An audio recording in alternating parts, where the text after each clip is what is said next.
नमस्कार। Hindi dictation YouTube channel पर आप सभी का स्वागत है। जो मैगज़ीन हम लोग कंटिन्यू कर रहे थे उसका आज डिक्टेशन संख्या 8 और 9 डिलीवर किया जाएगा। मैगज़ीन का नाम था आनंद आशुलिपि मासिक पत्रिका। ठीक, रेडी हो जाइए। स्पीड थोड़ी सी फास्ट रखने की कोशिश की जाएगी। ठीक, 800 वर्ड्स होंगे टोटल। रेडी। महोदय, स्वरोजगार से जुड़े लोगों की एक बड़ी समस्या होती है उनकी मासिक आय का अनियमित होना। कभी-कभी तो काफी अच्छी आमदनी होती है और कभी-कभी परिवार का खर्च चलाना कठिन हो जाता है। छोटे स्तर पर या मध्यम स्तर पर स्वरोजगार करने वाला इस तरह की परेशानी से प्रायः सामना होता रहता है।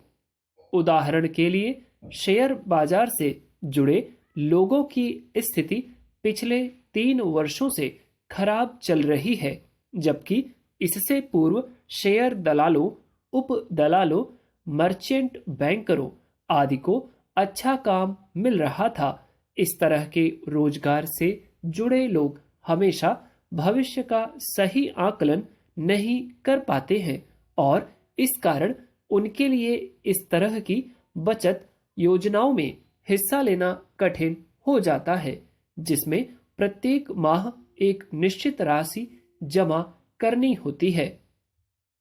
स्वरोजगार करने वालों को एक ऐसी बचत योजना चाहिए जिसमें इस बात की स्वतंत्रता हो कि बचतकर्ता समयानुसार जितना संभव हो उतना ही निवेश कर सके।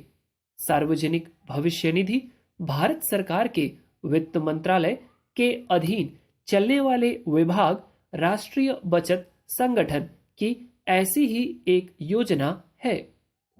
पीपीएफ में आप चाहें तो प्रत्येक महीने पैसा जमा करा सकते हैं और यदि आर्थिक संकट में हैं तो पूरे वर्ष में मात्र एक बार केवल 100 रुपए जमा करके भी अपने खाते को जीवित रख सकते हैं। लेकिन यदि किसी कारण से यह 100 रुपया भी आप किसी वर्ष नहीं जमा करा पाए हैं तो भी कोई बात नहीं। इस 15 वर्षीय बचत योजना में प्रतिवर्ष न्यूनतम 100 रुपए की राशि के साथ 10 रुपए दंड के रूप में जमा कर आप अपना खाता जीवित रख सकते हैं। यदि यह भी नहीं कर सकते हैं तो भी कोई बात नहीं।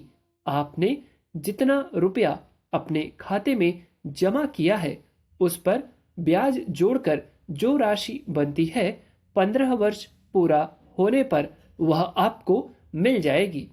पीपीएफ में रुपया जमा करने नहीं करने की स्वतंत्रता इसकी सबसे बड़ी विशेषता है। वर्ष में आप जब जब चाहें रुपया जमा करें, लेकिन एक वर्ष में आप अधिकतम 12 बार रुपया जमा कर सकते हैं। अर्थात आप चाहें तो प्रत्येक महीने एक बार जमा करें, लेकिन पूरे वर्ष में अधिकतम 12 बार तथा कुल राशि 60,000 रुपए तक ही जमा की जा सकती है। आगे उस वर्ष आप कोई जमा नहीं कर सकते। महोदय, शासकीय प्रोत्साहन के कारण सोयाबीन खरीफ की एक प्रमुख फसल बन चुकी है।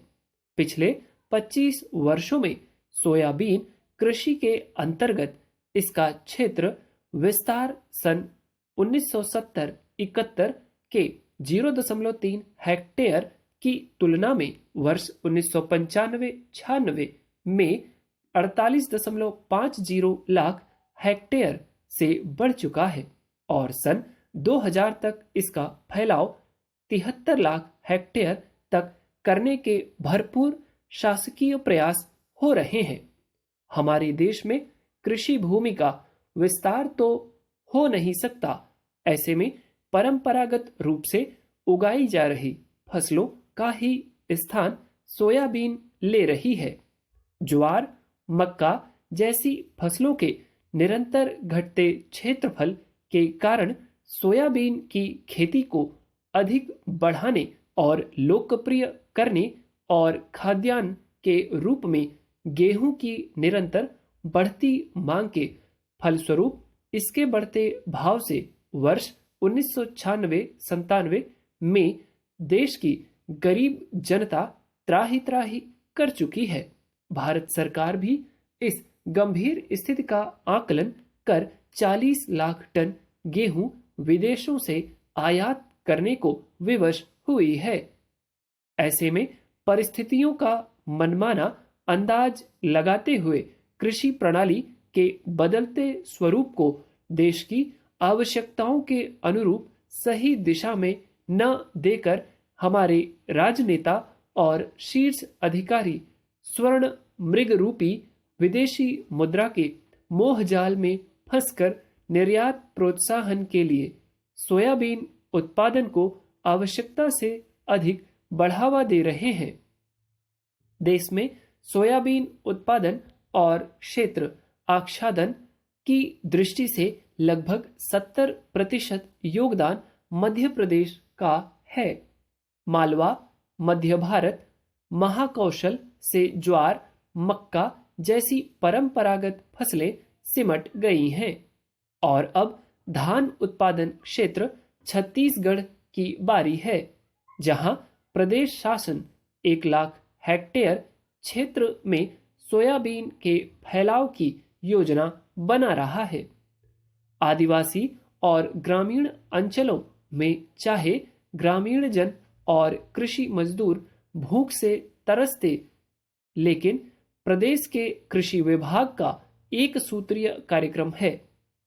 सोयाबीन की खेती का अधिक से अधिक विस्तार कृषि प्रणाली के इस बदलाव के कारण परंपरागत फसलों की तुलना में इससे चाहे चारा भूसा कम मिले, पशुधन भूख से बिलबिलाते रहें, सोयाबीन की मानव खाद्य के रूप में प्रचलन भले ही ना हो, सोया खली का प्रदेश में पशु खाद्य के रूप में न्यूनतम उपयोग हो, लेकिन विदेशी मुद्रा के लाभ में सोयाबीन का फैलाव जरूरी है। ऐसी ही शासन की नीति बन गई प्रतीत होती है। इस नीति निर्धारण में महत्वपूर्ण भूमिका संगठित सोया उद्योग निभा रहा है। उम्मीद है आपने डिक्टेशन बहुत अच्छा लिखा हो। कुछ वर्ड्स आपको इसमें निश्चित है नए मिले हैं, उसके लिए परेशान नहीं होना। उसको आप एक बार फिर से देखिए और आउटलाइन बनाइए, प्रैक्टिस करिए और फिर से इस पूरी डिक्टेशन को लिख डालिए। ठीक, इसमें आपको पहले वाले में थोड़ा ध्यान रखना है, रुपया, रुपए, इस तरह की बारीकियों को आपको ध्यान रखना है। ठीक, पहली डिक्टेशन में पीपीएफ में ध्यान रखिए, बीच में कोई डॉट नहीं है ताकि इसको शॉर्ट फॉर्म ना लिख आप समझ बैठे। ठीक, उसका भी ध्यान रखना है। पी डॉट एफ डॉट इस तरीके से नहीं लिखना है। ठीक, और 100 रुपया, 100 को आप हिंदी में ना लिखिए। ठीक, मतलब ये सब चीज़ें ऐसी हैं कि आप डिक्टेशन के समय थोड़ा ध्यान देंगे तो आपको बहुत आसानी रहेगी, समय भी बचेगा। वहाँ पर 100 लिखने की तुलना में आप सीधे 100 लिखिए। ठीक, नीचे आप देखिए 15 वर्ष लिखा हुआ है तो वहाँ भी 15 और उसके बाद फिर वर्ष लिखा है। 15 आप हिंदी में मत लिखिए। ठीक, छोटी छोटी चीज़ें, 12 बार, तो 12 जो है इसको डिजिट्स में लिखा है, मतलब जहाँ भी डिजिट्स बोले गए हैं वहाँ डिजिट्स ही लिखे गए हैं, ना कि उसको शब्दों में लिखा गया है। ठीक, बस यही सब छोटी छोटी बातें थी और मैं उम्मीद करता हूँ कि आप पिछली डिक्टेशन जो अपलोड की जा चुकी हैं अलग अलग स्पीड्स में अलग अलग एग्जाम्स के लिए, आप उनको निरंतर लिखते रहिए। ठीक है, ऐसा नहीं कि जो डिक्टेशन अब अपलोड की जाएंगी आपके लिए सिर्फ वही महत्वपूर्ण है। चैनल पे उपलब्ध सभी डिक्टेशन आपके लिए महत्वपूर्ण है। ठीक, एसएससी वाले खासकर ध्यान दें, आध्यात्मिक मैटर छोड़ के जो चैनल पे अपलोड किए गए हैं और स्टोरी बेस्ड, उनको छोड़ के किसी भी दिन का एडिटोरियल हो या और भी कोई मैटर है, आप सब लिख डालिए जो आपके सामने जब भी समझ में आता है। ठीक, इलाहाबाद हाईकोर्ट वाले कैंडिडेट्स अगर इस डिक्टेशन को लिख रहे हैं तो उनके लिए आध्यात्मिक मैटर पे भी थोड़ा हाथ साफ करने की जरूरत है। परीक्षा में क्या आ जाए कुछ नहीं कह सकते। ठीक है, मौका यही है आपके पास, वैकेंसी बहुत तगड़ी है। ठीक, दैट्स ऑल, थैंक यू।